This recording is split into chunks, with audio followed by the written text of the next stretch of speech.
Thank you very much. Now, at the end of last century, that does sound like quite a long time ago, Bewitched became the first girl band in history to have their first 4 singles go to #1. Yep, and as we know, they reformed recently and are making a triumphant return to Scotland in July. And earlier on, I spoke to one of the band's leading lights, Sinead O'Carroll.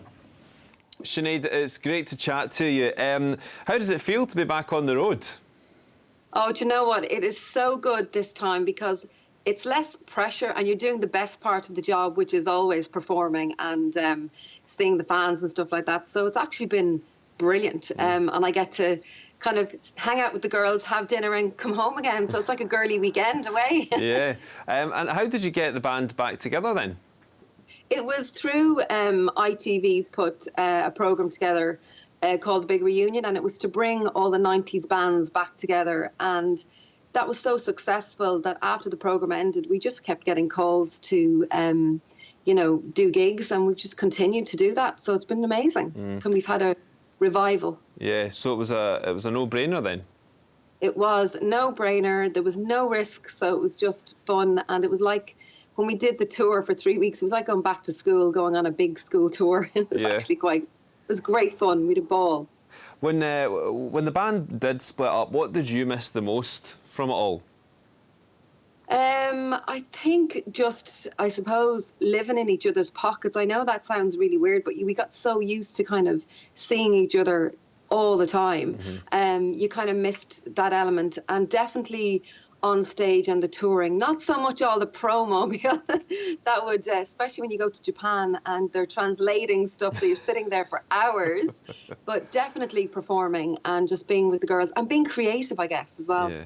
And do you miss those days of the #1s, of hitting the top of the charts? I think we were so oblivious at the time to actually, you know, how amazing that was and how, I suppose, unheard, really. You know, to have that success. We were in this bubble, but, you know, we definitely look back with fond memories and working long hours. Well, that's the side of it, you know, we don't get to see. We see the glitz and the glam and the success of it, but it's hard work.